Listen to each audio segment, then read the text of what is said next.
Kasing linaw ng araw ang pagkakaroon ng pantay-pantay na pagtingin para sa lahat. Mapalalaki ka man o babae o kabilang ka man sa LGBTQ members, ay may karapatan kang manatili sa mundong ating ginagalawan. Ngunit, sa totoong buhay, lahat ng iyon ay kabaliktaran. Sa kadalasang hindi pagkapantay-pantay ng tingin ng nakakarami. Karamihan sa kababaihan ay nakakaranas ng gender inequality. Babe!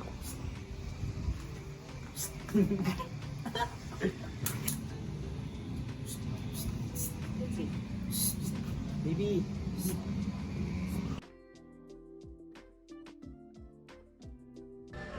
Gayunpaman, ang kalalakihan ay nakakaranas ng hindi pagkapantay-pantay dahil sa ating toxic culture. Kaya karamihan sa kanila nahihirapan magpahayag ng kanilang sariling emosyon at damdamin.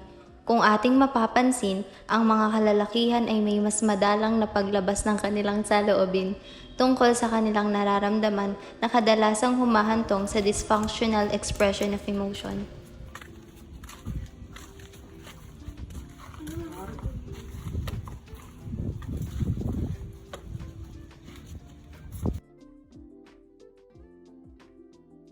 Pre, huwag kang iiyak. Babae lang yan. Marami dyan.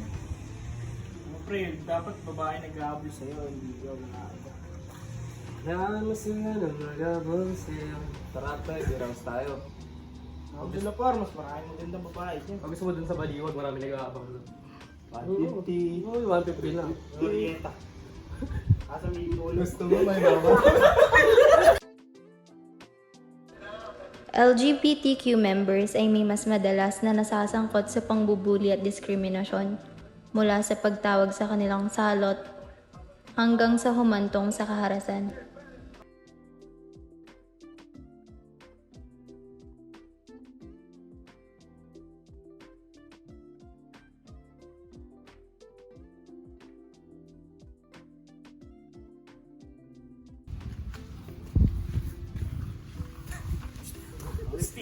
Salot. 150. Salot.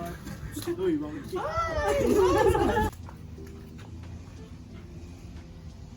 Tara, pre. Kaparanas kasi hindi mo pa nararanasan sa buong buhay mo.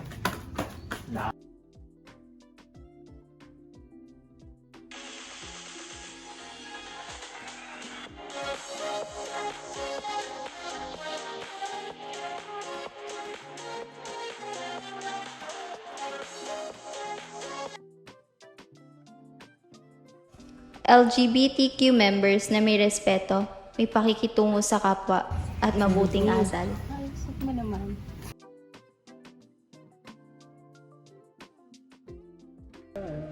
Minsan, nang hindi natin alam kung sino pa ang hindi natin kakilala, ayun pa ang mas makakaintindi ng ating nararamdaman. Without judgment. Guys, makasukahan mo ako, guys, ha?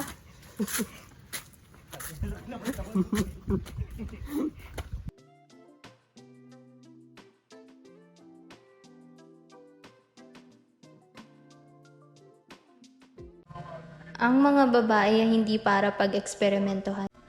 Ang mga lalaki ay may damdamin din. Ang mga LGBTQ members ay hindi sakit na nakakahawa. Lahat tayo ay may pagkakaiba-iba. May iba't ibang kwento ng buhay. May iba't ibang destinasyon sa buhay.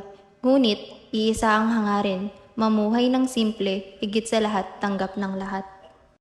Lahat tayo ay nararapat na magkaroon ng pantay-pantay na trato, na may paggalang kahit tayo ay I'm magkakaiba. a boy who was born free and with equal rights. Since we are all gifted with reason and conscience, we ought to treat one another with brotherly affection.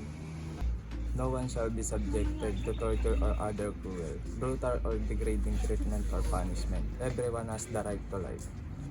Everyone has the right to be recognized as a person Go. everywhere. Every human rights belong to everyone, and everyone has the same right to obey the law everywhere. We become impossible to ignore when all of our voices come together.